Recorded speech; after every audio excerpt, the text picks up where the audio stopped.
Hello loves, welcome back to the channel. Today we're going to be continuing the Kemetic spirituality series, and we're going to be talking about Sekhmet, okay, and working with Sekhmet. There will also be a blog on my website. So I have a blog up for Osset, and I have one for Bass as well. They're on my website, so instead of like going back and watching the videos if you don't remember what herbs or what to use, it's already up on my website, and I will leave my website will be linked down below. It will be under the Bruja vlog because that's what it's called. But today we're going to be discussing Sekhmet, and there will also be a blog page specifically dedicated to her. So if you wanted to have a reference for herbs that you can use, offerings, etc., there you go. So we're gonna talk about Sekhmet today. Before I get started though, do not forget to sign up for the self-love workshop that's happening on Friday. Tickets are almost sold out. There's like 4 tickets left. So I want to make sure whoever wants to come through can come through. If you're not able to make it on Friday, it will be available for replay. All of my workshops are available for replay. And for those who are high priestess level on Patreon, they always have access to it. They can just go back on the link. Same for whoever like gets the tickets as well. So it's always available for replay. So if for those who might want to attend, definitely make sure you come through. The self-love workbook will also be launching in a few days. So stay tuned for that as well. I'm really excited for it. Now, before I also continue, don't forget that I also launched I added 2 new dates for the Akashic Records 5-hour intensive next year. One is going to be in January, one is going to be in March. So if you want to learn how to read the Akashic Records, how to heal past lives, working with your ancestors in the records, healing generational trauma, doing soul work, etc., etc., etc., I just added 2 new dates, and for those who are Patreon members, you guys get $100 off for the 5-hour intensive, and that coupon code is on the Patreon page, which I highly recommend using because it's $100 off, so you're basically saving no matter what. So yeah, I'm really excited to like get through and do all this work with you guys.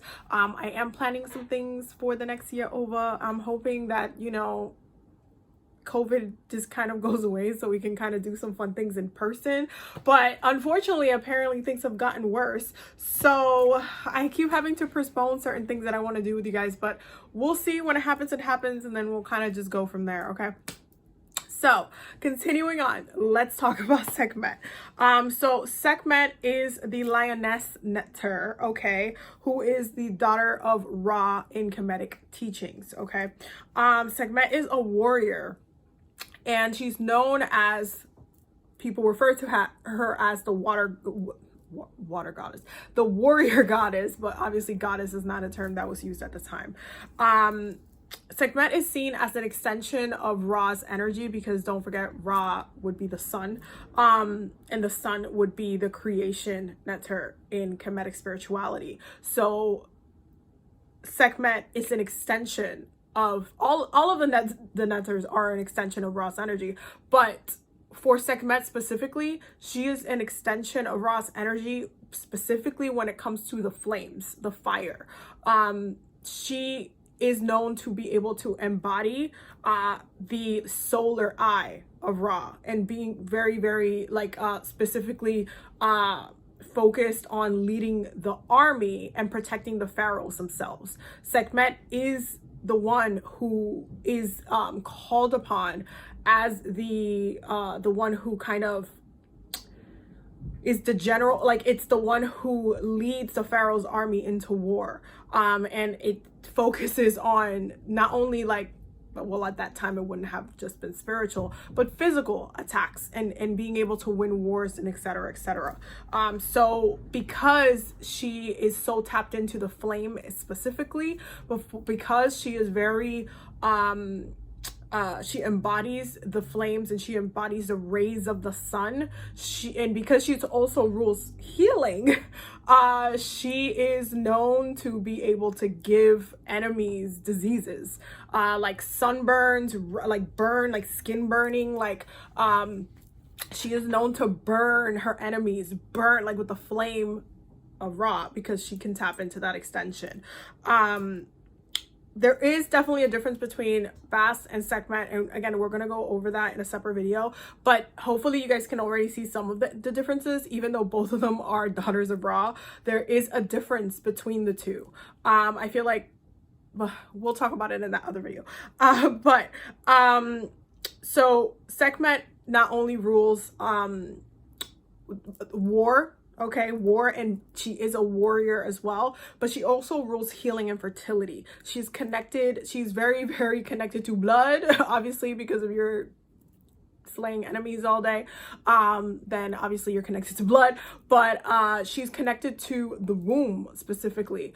She's connected to menstruation as well, and she is known to help alleviate like cramps, alleviate different pains associated with menstruation, among other things. But Sekhmet has a very layered kind of rulership that she rules.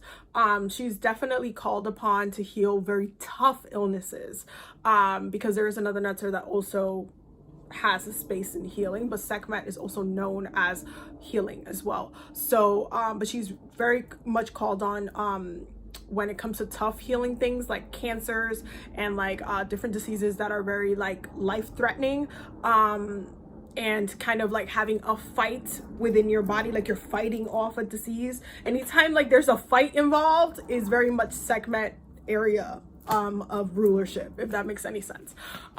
So she rules healing. She's really amazing for healing the spiritual body. She is connected to the sacral space, specifically called the Sekhem, and it is very much, but it's not just that area of the womb that she's connected to. She's also connected to the stomach, and she's connected to the base of our spine as well. So that's 3 energy points, but mainly the womb space as well. She is seen as someone who is like the bleeding mother, the bleeding like that who helps with blood, that would helps with the bleeding. So there's like these layers of what that means, especially if you're a woman or if you're like fighting in a war and stuff like that. But she is definitely an extension of Ra. She is definitely a female. She's a feline lioness. She's a lioness, not a lion, even though she can appear in all forms. She can appear both in lioness and in lion form, as well as in cats. Why? Because at one point, Lower Egypt and Upper Egypt combined, and so they would see Bast and Sekhmet as one specific Netzer, and the different layer, how they would manifest, the levels of intensity would either Sekhmet or is either Bast. And because Sekhmet is a little bit more intense, other than like, you know, opposite to Bast, which is a little bit more personalized, she can appear as cats, depending on, you know, what's going on, maybe if it's a dream or whatnot, but she prefers her lioness form, but she can appear that way as well, and she does work with Bast as well. She is married to Ptah, who is the Netzer that rules creation and architecture. Creation in a form that is like creativity, not necessarily like creating the world, because that's obviously Ra, but like I'm talking about like architecture. I'm talking about like you see, you know, the big temples and stuff like that, the design of the temples, the design of the artistry, that's what Ptah rules. Okay, so setting up a basic altar for Sekhmet, I would definitely recommend, you know, cleaning the altar very nicely. You can do like a red tablecloth if you wanted to be a little bit more modern. Traditionally vervain was used, and you guys know I made a vervain water, an altar water specifically for this, and there's still a couple bottles left in the shop if anybody needs it for their altar. But this is just vervain altar water, and I made a whole video on how to make it on the channel as well. So if you don't have a statue of Sekhmet, you can just print out a picture, like an artwork that somebody did that you really enjoy, and use that. You can always do that. There's absolutely nothing wrong with doing that, because Sekhmet, obviously, as far as channeling her energy, you can do so. It's not necessarily that hard. I also would like to remind you guys that I do have a Sekhmet meditation on the channel. If and I'll have it linked in the playlist up here if you guys wanted to do that meditation as well. I like to kind of remind everybody, just because that meditation is really good if you wanted to connect to Sekhmet, because that's what the guided meditation was for. You can place offerings on your altar of your choosing, and you can meditate on the altar daily for different messages and guidance. I would recommend not asking for things right away and just focus on building a relationship first. But I will say, when it comes to Sekhmet, be mindful of what you're asking of her, because Sekhmet can work in extremes. There's a difference between asking Bast for something and asking Sekhmet for something. Sekhmet works in extremes, like a little bit more extreme than Bast. And what I mean by extreme is that she will give you what you want, but it might not be in the way that you that you thought it was gonna come. Like, she can be very like straightforward. Like, let's say you wanted a situation, if you wanted to get somebody back, or I don't know, you wanted to hurt somebody, hurt an enemy, or, you know, do something very aggressive to somebody, you might just end up killing the person spiritually. You might have not meant the spell that way, but Sekhmet can be a little extreme when it comes to different spells. Me just knowing that she's hearing me say this, but it's true. She can, you have to understand that Sekhmet is, it's leading the army, okay? With the second you say we're going to war, this was not okay, Sekhmet will, it's a lot. It's different than calling a spirit that you're working with and like saying, hey, help me, protect me.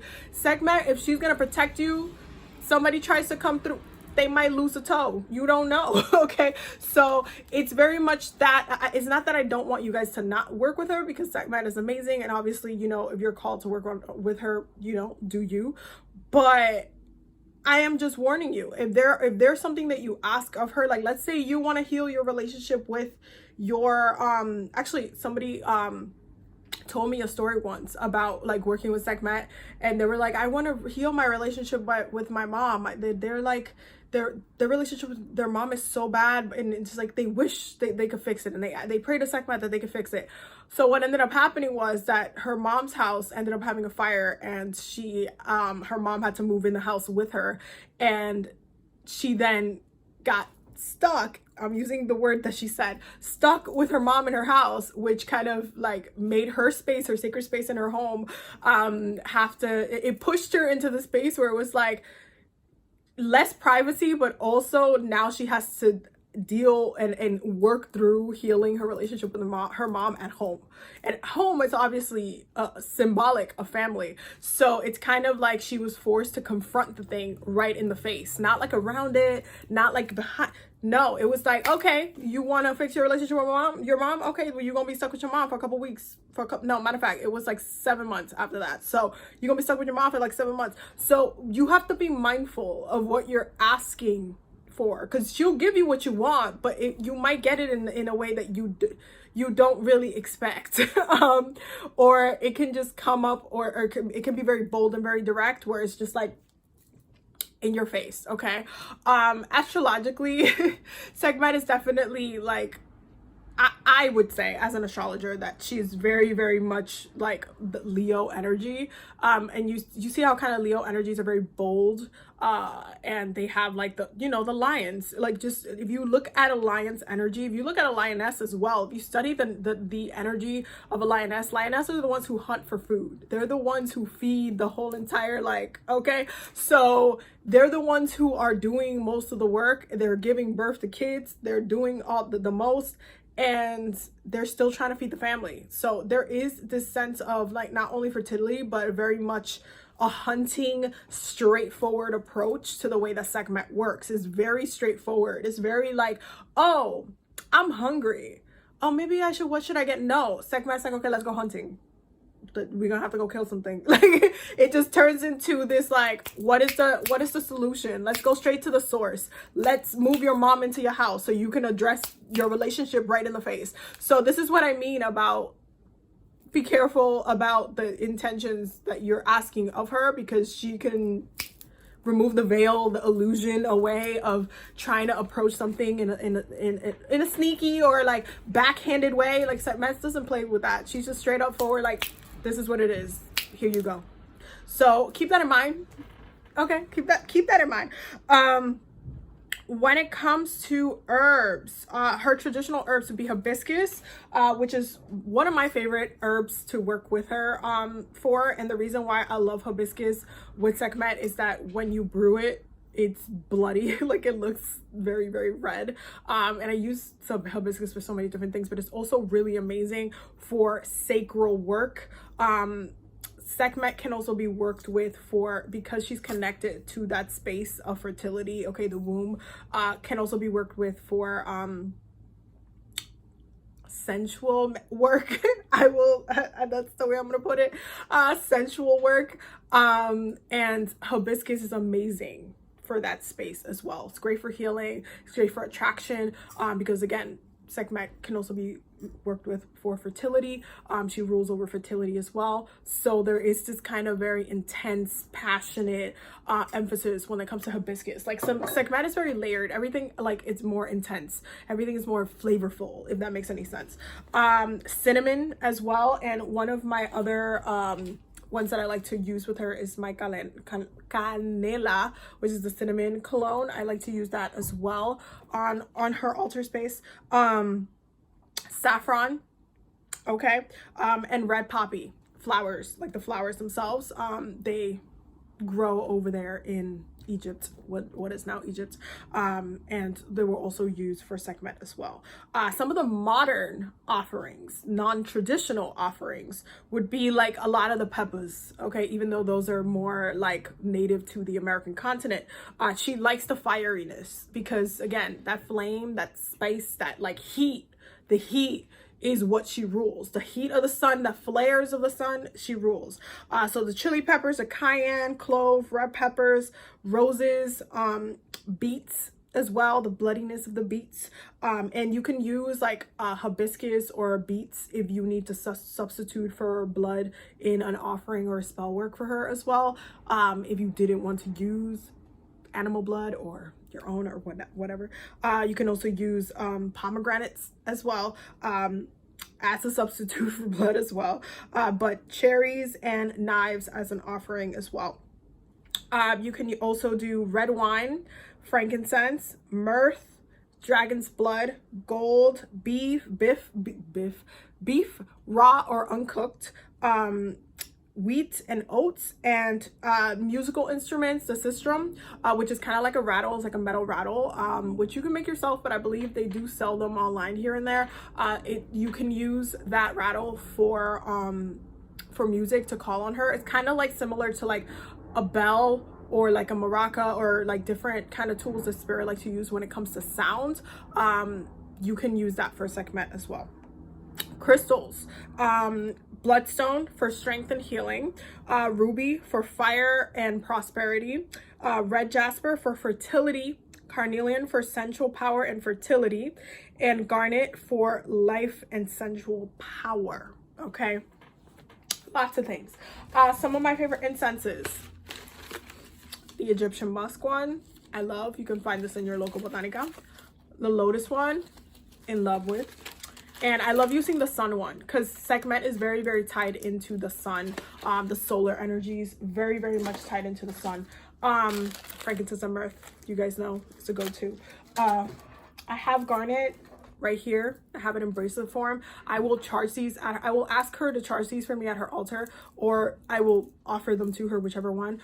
This is our carnelian skull that I have charging the oil that I make, the Sekhmet oil, which looks like this.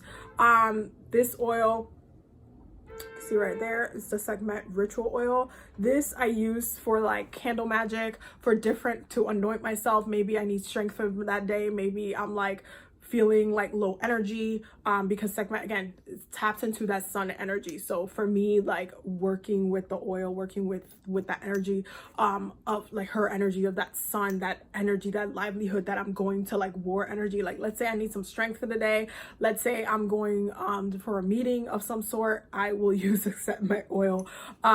If I am trying to work on some womb work, I would rub it above my like right over, like underneath, like where my waist is, underneath my stomach, that area, that kind of line before it starts going to the nether regions. I would rub it there if I'm like, you know, on my moon cycle. I would do, there's different like rituals that I do with carnelian specifically for my moon cycle, and I can show you guys on my next video where I call on Sekhmet to help me with my cramps and stuff like that, and different healing things that I do. But I use this oil for so many different things, and it's just great for protection as well, because again, Sekhmet, it's a warrior, so she is amazing for protection. So I work with her for protection all the time. So yeah, that's pretty much it. That's pretty much all the things that we needed to talk about. The blog post for oh wait, I will recommend a couple of books that you should read for those who want to get into a little bit more of the magicalness, the ancient Egyptian magic. I recommend, it has some good things in there. Some things I'm just like, there are some things that are like a little bit, you know, whitewashed, but what can we do? I also like this book, The Ancient Egyptian Mythology. This one is nice, even though it doesn't go fully in depth. For prayers, Speaking with Spirit, and I'm gonna have all these books linked below if you want to get it. Speaking with Spirit, I love the prayers in here, though I will say this has prayers from like all over Africa, so it is very much more, but it is very much more West African influenced, same as the Sekhmet Rising book, which I will also link in the description. This book specifically was written by the Raseki Arts Temple, and Sekhmet is the nectar that they use for their healing, their energy healing specifically. But Sekhmet Rising is a more modern, and it's also it's more of a West African take on how to work with Sekhmet. It's not traditional. It doesn't have some of the traditional kind of ways to work with Sekhmet, if I'm going to explain it the right way. It is very much more even more modern, kind of like espiritismo influenced in many ways, and it's very layered in different ways, but it is still a good book to reference if you need like access to or want to work with some of the modern herbs that they give in here. I put some in there, but not all of them, but they have different offerings and different things that you can use, like showing you how to kind of make an altar. But again, this is a more modern kind of way of it kind of being done, and they do have different prayers as well, which are really cool. So I do recommend this book for the prayers as well. But yeah, those are the books that I'm going to recommend right now. If more come through, I will, you know, post them and I will let you guys know about it. I am literally about to finish posting the blog post. This is what it's gonna look like. It's gonna be on my website, so I will have it linked down below as well. And yeah, thank you guys for all the love and support. If you are part of my newsletter, you're gonna get the email of the blog post as well, so definitely stay tuned for that. Also, before I go, quick announcement, I am almost like getting fully booked for the remainder of this year. I only have a couple of slots open for readings and sessions. So if you need to book a reading for whatever reason, I would highly recommend doing it now, because if you don't get a book now, I'm gonna be booked solid for like the next 3 months until like basically next year, because I am taking like my birthday break like I usually do. So if you need a reading, I highly recommend doing it now versus later. Okay. So yeah, that's pretty much it. That's all I had to say. Thank you to everybody. Thank you for all the love and support. Thank you to the Patreon members, the channel members, for literally just being absolutely amazing every single time. And stay tuned for more videos and for the lives that are coming this week as well. I love you guys so much. You have a very beautiful day.